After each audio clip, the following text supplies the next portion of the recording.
good afternoon, good evening, everyone. This is Loudmouth Love, the first episode. We're finally here, and this is very exciting for me. For those who know me and probably follow me on social media, you can see I've been talking about this for about 3 to 5 to 10 years, but it's finally here. Just a little bit of a background. Like a lot of people are like, what is loudmouth love? What does that even mean? Well, for me, loudmouth love is really a play on a word play on love, but a play on words. Like if you ever listen to Quiet Storm, they talk about life and lifestyle, love, of course, and general hot topics. Just think about the Melvin Lindsay started trend of the Quiet Storm that you hear on a lot of urban radio without me whispering. So you won't hear me like, hey, welcome to Loudmouth Love, your weekly, monthly, bi-weekly dose of everything in life. No, you're not going to hear that. It's going to be me talking as if we were, at lunch, but I'm that loud neighbor at the table next to you. I'm not the one trying to keep your secret while you tell me something crazy. Girl, why you telling me that? I didn't know that was going on. Give me more. So that's some things that you really are going to expect from this show. And I'm just ready to have a good time. So this is a one-man band situation. It'll be a lot of me, a lot more of me, and a little bit more of that. But I will always bring guests to not, make it more like a conversation, so it won't feel like you're just hearing me. I know you're going to get bored with me. Not really, because I'm always doing something. But over time, you're going to want to meet more people. I have a couple cool people already lined up, a lot of cool segments. So you will be hearing a lot of people that I know doing big shit. And they got big shit popping. So I'm just trying to be like them when I grow up and go from there. But just to give you a little bit more about me. Originally, I'm from DC, born and raised Southeast, not South to be specific. I'm right from around MLK. My mom live around the Big Chair now. If you from DC, you very familiar with the Big Chair. Like I'm right around the corner from the Good Hope Carryout, the one with the decent mumbo sauce. But my favorite one is on 4th and Rhode Island, around where I went to high school, McKinley Tech, the best high school in DC. My mom is from Virginia. My dad is from DC. So if you put it together, I'm the DV of DMV, but I don't claim it. I'm just DC, straight DC or nothing. Like I don't like that DMV stuff. You'll probably hear more about that later. After my first 17 years of life, I ended up going to undergrad at the first private HBCU, Wilberforce University. If you don't know what a HBCU is, please look it up. I'll still tell you anyway. It's historically Black college and university. I went there from '08 to 12. While there, I joined Gamma Phi Delta Sorority Incorporated, a business sorority. While there, I did a lot of other stuff. I got into a lot of good fun, wholesome fun. And graduated and went back home, started life, thought everything was going to be sweet with a degree, because you know how society tell you, oh, go to school for 4 years, rack up those loans, you'll pay it back. That's good credit. That's good, bad credit, because I found out later. And I also found that sometimes a degree doesn't mean anything. We'll probably have that conversation later too, but went home for a year. Had a couple internships that didn't really turn into anything, but gained a lot of, life knowledge, life skills like I did for the 4 years in college, and decided to go back to school because I knew I needed to build some sort of portfolio when I decided that I wanted to be a filmmaker. I ended up going to SCAD, Savannah College of Art and Design, and then from there, I was there for 2 years, did my thesis, turned it in. The next day, got on the road to Atlanta, where I currently reside, and have been here for 3 years. So in the 3 years of being here, it's been a whole lot of soul searching, a whole lot of trying to figure out what my main purpose is. I know I need to lead a creative career. I know I need to make everything I do count, make it make sense, and make Sally Mae happy with that check every month. She hasn't gotten her money, but she will soon. But like living in Atlanta has been hard. It's been one of the hardest, like going on 4 years, but the hardest 3 years of my life. Things that I never thought would happen in life has happened living here, but I'm finally in a pretty good space. We're not going to turn this into a Iyanla Van Zant situation, but I think I've found my purpose. And finally, after 3 years, you're here listening to Loudmouth Love. So I feel like everything, my transitions in life, growing up in D.C., going to Ohio, trucking through like 10 feet of snow when it's winter, and then spring and still trucking through 10 feet of snow, moving to Savannah, dealing with sand nets every day, biting up your ankles, hot film sets, some crazy professors, I will not name names, and then moving to Atlanta where it's a lot of scammers, a lot of perpetrating, but you'll hear about my love affair of Atlanta soon. So all of that you'll hear in Loudmouth Love, because I want this show to not only talk about love. Love is fun to talk about, but that's not everything in life. Like when you think about life, you can't just focus on like, oh, I'm gonna fall in love, I'm gonna meet Prince Charming. Like this is not a Disney movie. My name isn't Cinderella.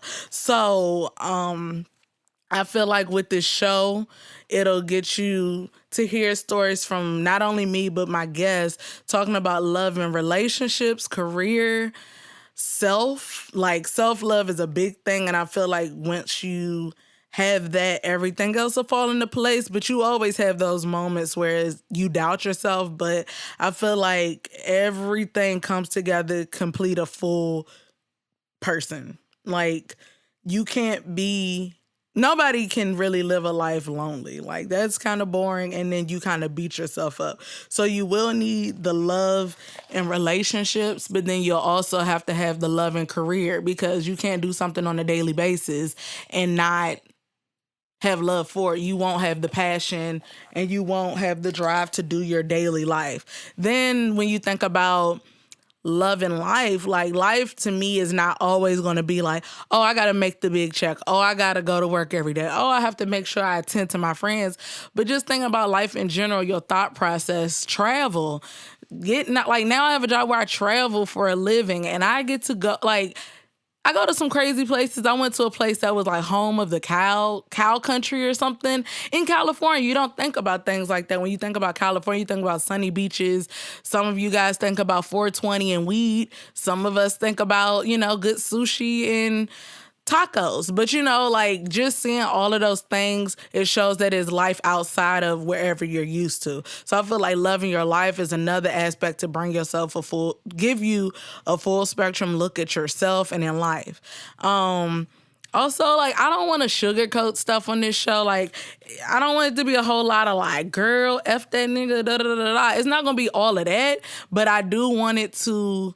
I want you to have a real outlook on life. Come be yourself. If I ask you to be a guest, don't come on here and act super prestigious and poised. Like, let's talk like we talk when we ride down the street. Let's talk like we talk when we're on our Facebook and Instagram lives, or when we're on our stories and, you watching people and you talking shit about the person that you watching. Like, just be yourself. If I ask you to come on the show, or if you're listening, don't be afraid to laugh. Tell me what you like, what you didn't like when I asked for reviews, And then also, like, just learn more aspects to life than what you're used to. Like, I probably can't teach you what you don't already know, but maybe this show could help expose some of that stuff.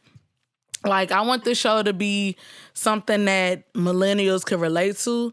Like, I know a lot of times, like, I feel like I've heard so many ways that millennials could be referred to as good or bad. Like, one thing that I hate is when they compare us and say, you millennials get everything handed to you, blah, blah, blah.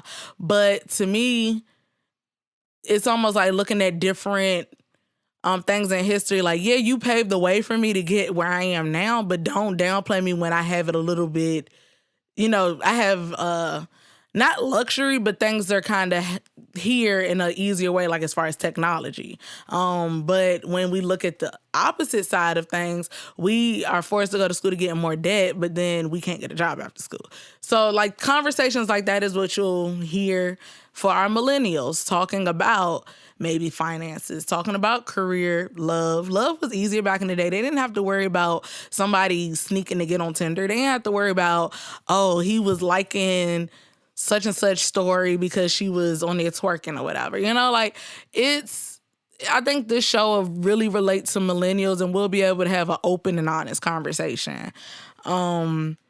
Like, I want the show to really kind of be something, not a guilty pleasure. I want you to tell your friends, to tell a friend, to tell a friend, to tell a friend. But I want it to be something that you could listen to and take something from it. Go tell your friend, hey, we were just talking about this, and Charity was talking about it on her show. Take a listen to it, tell me what you think. And we could all be friends. Like, this is what did he say on that song? You could be friends, and maybe we could be friends. Shit, we could do this every weekend, all right? Is that all right with you? I want it to be that type of moment. And I want y'all to know I'm going to quote a lot of lyrics. Sometimes I won't quote them right. Sometimes the lyrics will be a little off. Sometimes I'll say a word that's not the word. But y'all know what song I'm talking about.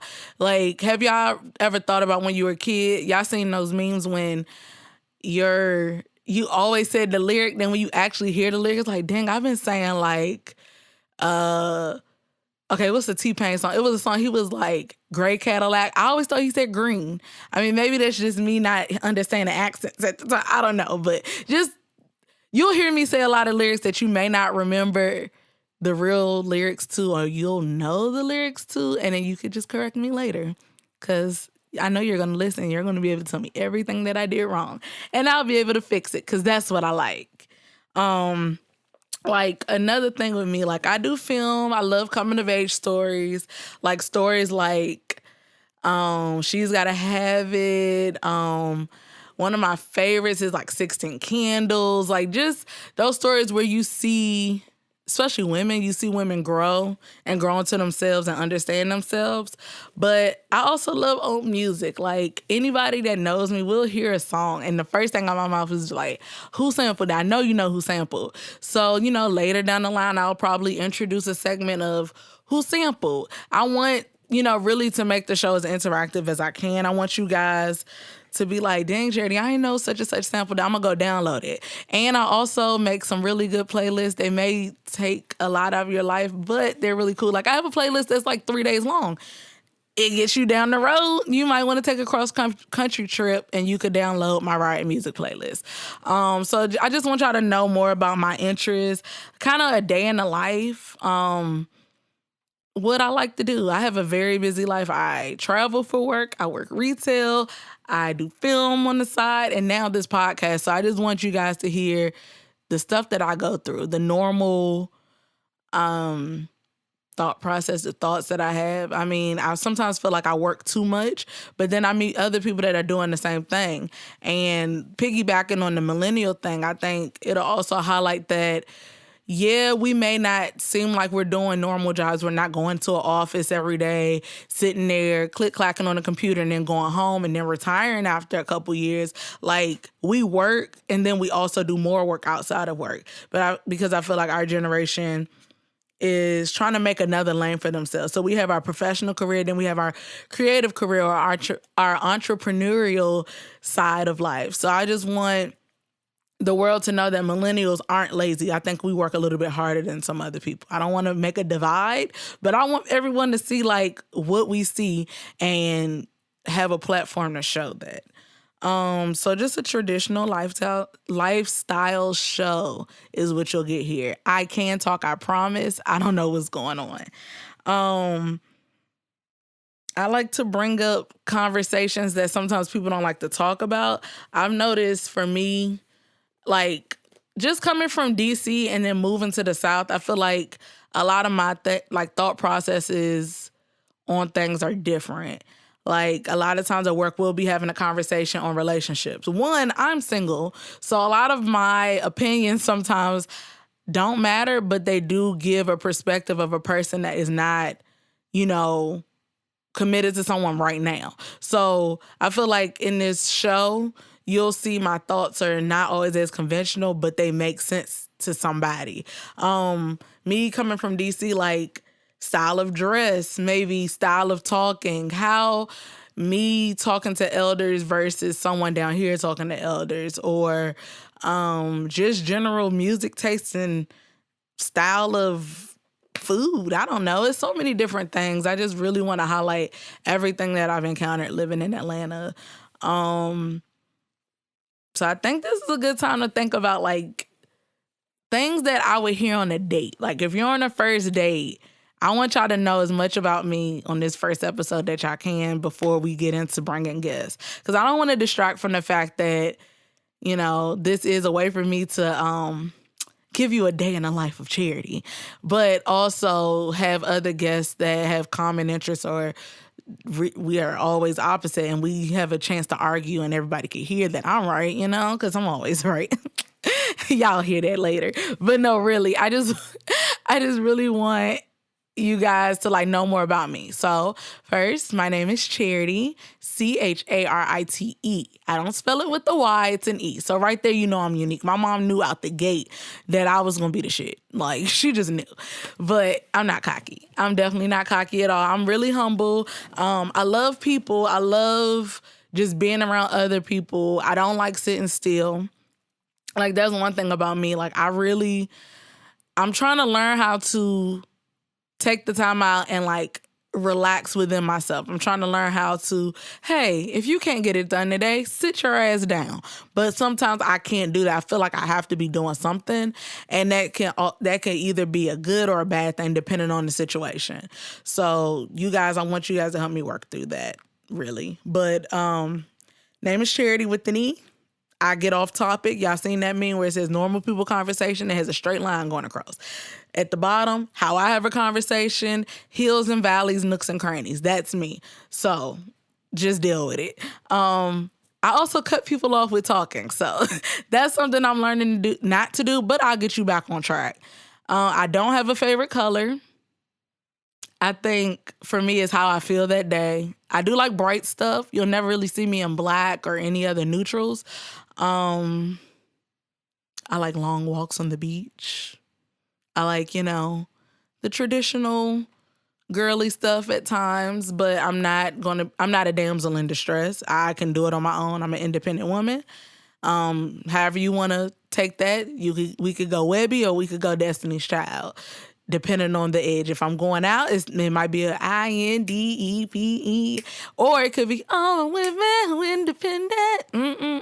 I can't sing either, but I am going to sing on air. I do have 2 younger siblings. I have a little brother and a little sister. Me and my mom are like, that's my best friend. I don't care what nobody say. And I call her mommy. I still call her mommy. Yes, I do.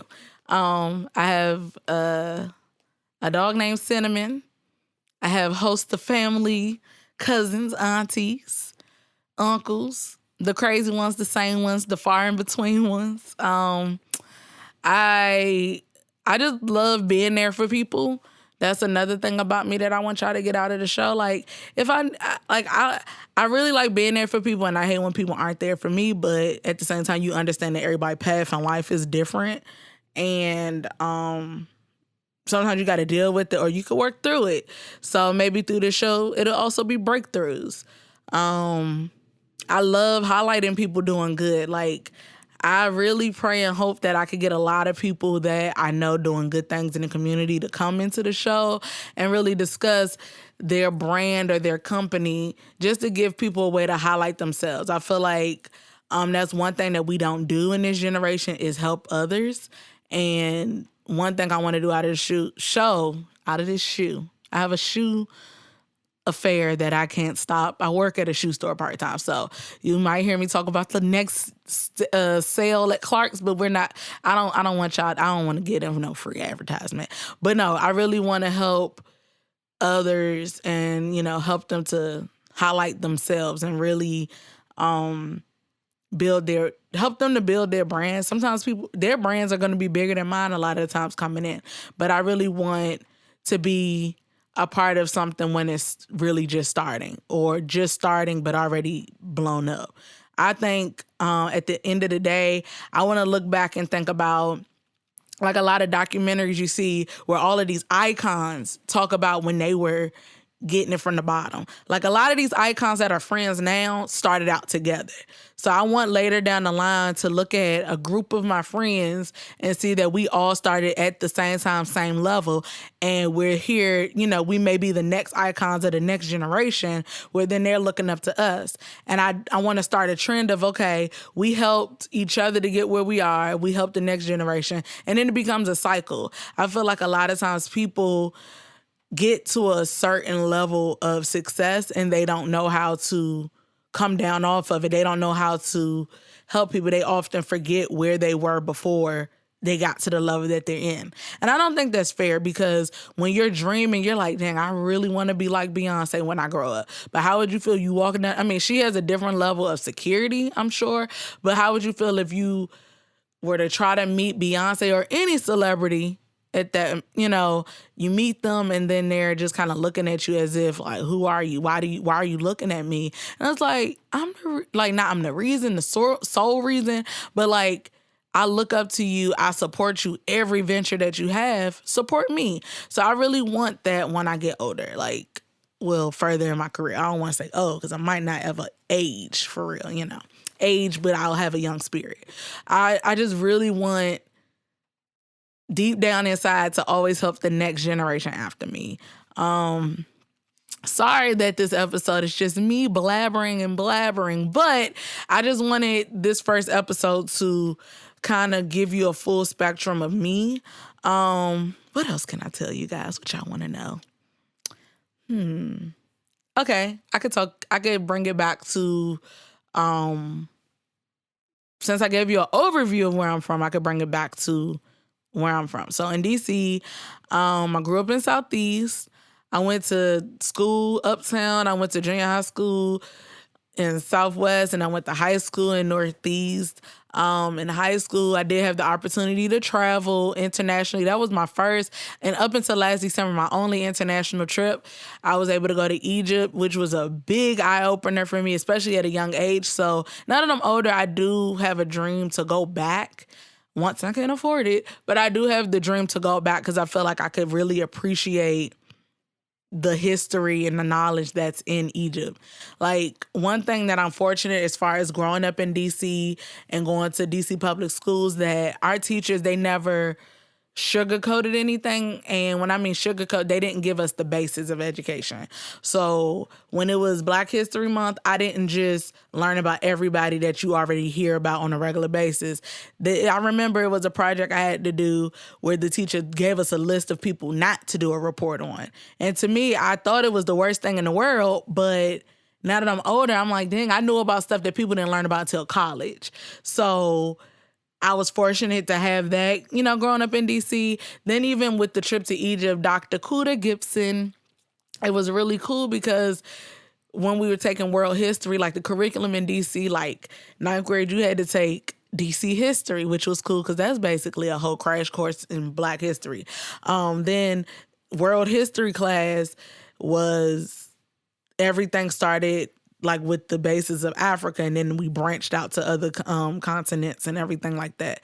So we started in Kemet, which is the old name for Egypt. We started in Kemet. Then that year, her Club Africa was like, oh, we're going to Egypt this year. So it was like a perfect hands-on experience to what I had been learning in the classroom. So growing up in DC, I learned that I had a love for film in high school with Miss Moore's class. Like, she, you know, taught us everything from broadcast to creative film. My first job was working with the DC Summer Youth Employment. My first job was working at McKinley Tech and with Miss Moore in the broadcast department, actually doing film, learning how to edit, learning how to shoot, learning angles and, you know, all of that stuff. Before Drake was talking about it, she was telling us how to get them angles with our phones out.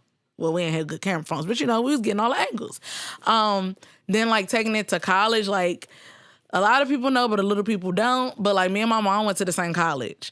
all my life, I never wanted to go to Wilberforce. Like, I think it's one of those situations where your parents are telling you some good stuff, but you don't listen to that good stuff till it's too late. But I'm glad I listened to that good stuff. So, like, going to college, like, I applied to every HBCU you could think of because I just knew I wanted that experience. I just didn't want to go to Ohio. But when it boiled down to everything, I went and visited the school for our annual Dawn Dance, and just being able to stay on campus. I stayed on the floor that I ended up living on when I got to college, but to ask you, shout out to y'all. You know who y'all are. But I got to stay in the dorms. I got to mix and mingle with the students. I got to party. I didn't drink, though. Maybe I should have had a little taste of that. But, I got to really see what college was like, not from the boring college tours. And here's our historic monument of this. And there's the admissions building. There's the such and such building. There's this. Like, that gets boring, and that's so routine when you go to a college. I was in the middle of everything, and that really made me make my decision, seeing how close everybody was and seeing the family atmosphere, like just seeing that people genuinely cared about each other. And me coming from living at home to going off and like really being an adult, I needed that nurturing. So that's how I chose Wilberforce. And then everything my mom talked about, like, in school, even though Wilberforce was struggling while I was there, like everything she talked about as far as the family atmosphere, I got that once I got there. Just me and my friends are still friends that I was friends with in school. I think that was a little redundant, but like all of the people, I talk to them more than some people I grew up with. And for me, that's special because those are the people, if you think about growing up, you could either think about your adolescence or you could think about right when you're going from teenage years into grown side of things. So like early 20s. So that's when I really was coming into, this is who I am. This is what I like. This is what I don't like. And those were the friends that were there when you were crying, when you were happy, when you were, maybe took a couple too many shots. Those were the friends that are going to be there from then on. You might not talk to them every day, but that's family. It's more than friends. So going to Wilberforce was pretty cool. A lot of my mom's friends' kids went to Wilberforce while I was there. And shout out to Jaleesa. Hey, Juju girl. Me and her became really cool. And now we work together. So you never know where life will take you. So living in Ohio was cool. I joined my sorority, which was like one of the best decisions that I've ever made.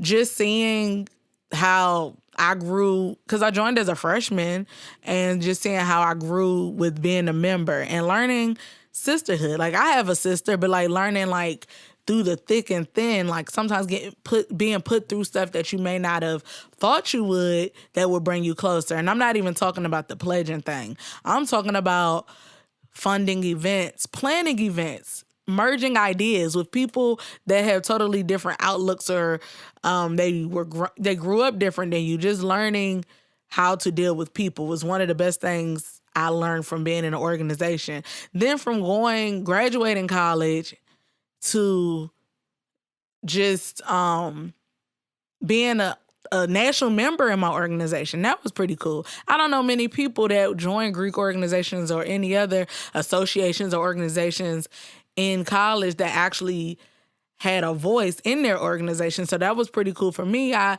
was the national undergraduate representative for 2 years after I graduated. So just being able to make like big decisions and vote on big things in the whole sorority was pretty cool. Then just after leaving Ohio, I went back home. You had to humble yourself again, because you go from being on your own doing what you want to do to living back with your mom, not being able to find a job, having to go just to feel like you're contributing, getting food stamps or whatever, which I wish I could get now, because I could get a free steak, a free lobster, or whatever with that $200 and something that you get a month. But, just really going through that transition and growing up was pretty cool, like going back home, being able to actually party in a city that is known for partying, but being grown and doing it, and not in college where, you hit 18 when you could party, but when you're not 21, you can't spill. Remember, it was like 18 to chill, 21 to spill. Like, I was in that in-between age when I was in college, but actually being home and able to like have a good time in my city, really feel like I'm grown in my city was cool, but knowing that that wasn't enough for me, I needed to get out of DC. I never wanted to like be born, raised, and everything in DC. Like I love my city. That's all I talk about sometimes. But I needed to get out for myself. I needed to explore the world and see what was really out there for me versus staying in a comfort zone. And not everybody, I won't say that because whoever stays wherever they're from, it's a comfort zone thing. But for me, I knew I would get complacent. So I had to get up and move. And that's when I decided to go to grad school. My only way to move was school because I had no money to do it. Going to grad school, that was my first time ever going to school where it wasn't a whole classroom full of Black people. That was cool for me because you got to see how everybody thought, the thought processes of things, or just learning about a lot of movies I probably never would have heard of if I wouldn't have ever taken that step into going to art school and trying to be artsy, which I don't think I ever even got in. I never tapped into that level. You know how they have the different levels in games? I never tapped into that level of like, all right, today we're talking about, and with the beats in the background. Remember Doug, his sister, how she used to wear the little hat? And she used to be sitting there like, like spoken words. I never got that artsy, but I was able to build techniques. I was able to build my portfolio. I was able to network with friends that I now call family. Like I have a lot of friends from grad school. I felt like I went into grad school like more as a business decision, but I did come out with a lot of cool people that I also do call family because we went through the struggle of how do we feed a crew of 20 people with $10, or how, like, we really hustled to get through. And that was pretty cool. And then even meeting and having professors that were on a lot of big projects, or, you know, back in the day, or, you know, discovered a lot of cool artists that we are, you know, that are world renowned now. So that was pretty cool for me. Then the struggle of life, I felt like I cried every day for the first year and a half that I was in Atlanta. But moving to Atlanta, getting in a relationship that I don't want to say it, but like, you know, maybe wasn't for me at the time, or just a lot of decisions that'll probably be another episode, like really breaking down navigating through Atlanta. Like I felt like Atlanta was one of those dream cities for me because in college I came here for every spring break because my friend Janae went to Georgia State, and I would come down every spring break, and it was fun. We would party. To me, it felt like my dreams were coming true. Everything from the 8th grade music scene to high school snap music. I'm like, yo, I'm at the club that they was talking about on Lil Jon's video, or the club that they shot this video. I'm there. But to move to Atlanta and realize that's the party scene, but you have to live. You have to go to work. You have to get up every day. You can't be out. So I felt like, and the struggle of thinking that coming to the South was going to be cheap. I really thought I was going to get a 1-bedroom apartment for like $600. That was going to be real fly. And realizing that that wasn't true anymore. I maybe should have moved here in high school and I would have been straight. But I struggled real hard, and I don't even want to talk about it on this first episode because y'all gonna be like, oh, this girl be crying all the time. I ain't got time to be listening to loud mouth love. Girl, don't listen to that. She gonna hear you crying. I don't want y'all telling y'all friends that at all. But like Atlanta if I decide to move tomorrow, I feel like Atlanta will always have a special place in my heart because I really grew up here.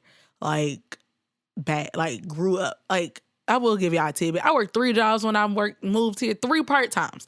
Don't know, and still had a social life, and still was in a relationship, and still was broke. So it's one of those things, like, I really felt like moving here humbled myself. Moving here taught me more hustle that kind of got me where I am now, where I feel a little bit more comfortable, you know, living and making mistakes. Still scary. I mean, it took me 3 years to start this podcast.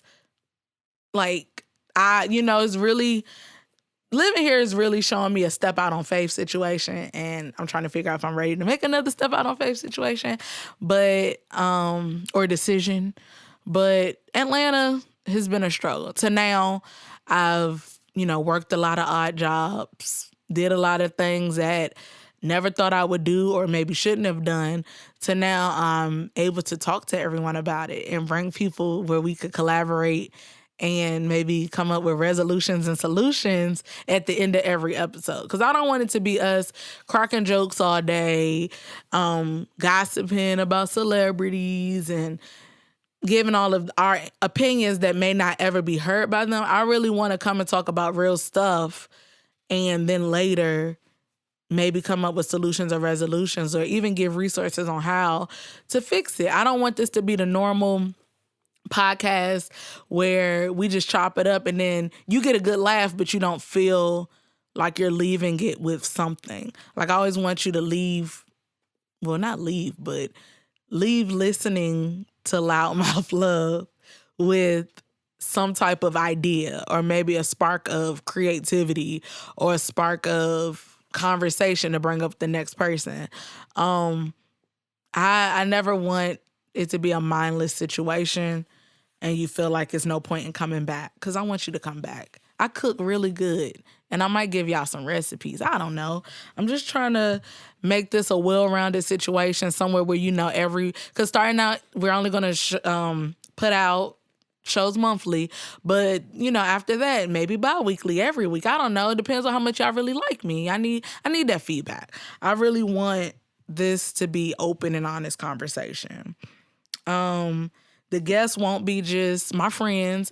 I'll bring in other filmmakers. I'll bring in music artists, fitness experts, people that know how to, tell you about sexual positions. I don't know. Like, I want you guys to leave with something. And that's my main objective with the show. Learn, laugh, and love. Maybe that could be our tagline. Learn, laugh, and love with Loudmouth Love. But please be open, honest with your feedback. Please let me know what you're like and what you don't like. Please share my car search happening every morning between the hours of 7 and 8 on my way to work. Hopefully I'm not late when I'm doing it. But, just really get to know me. Tell people about me. Maybe I could shoot you a video, You ain't got to come to the crib and do nothing crazy. I could shoot you a video. I could write your treatment. You feel me? Just come. Let's all be friends. And before I go today, thank you for listening to the first episode. It took a lot for me to really try to tell you about me in a couple of minutes, but I'm sure through this journey, you will learn a lot about me. You may be able to tell me things about myself that I don't even notice because you'll be paying so much attention, I know. But just keep in contact with me. Follow me. My personal page is The Real Jubilee. TheRealJubilee. Follow me, The Real Jubilee. Also follow the page for the Loudmouth Love Podcast, which is the Loudmouth Love Podcast on Instagram, and also like our page on Facebook. I just want to make sure that we're open to having dialogue. Share the page, tell your friend to tell a friend so y'all can listen in, because it's going to be a fun time. And I think you guys will really enjoy some of the things and some of the ideas that I have coming forward. Also, if it's any ideas that you have, please shoot that over to loudmouthlovepodcast@gmail.com. That way I can incorporate some of you guys' ideas into a show that I may not have ever thought about or may have been too scared to talk about. But if the people want to hear it, I'm going to talk about it. So thank you so much for tuning in, and I'll hope to hear and see you again later.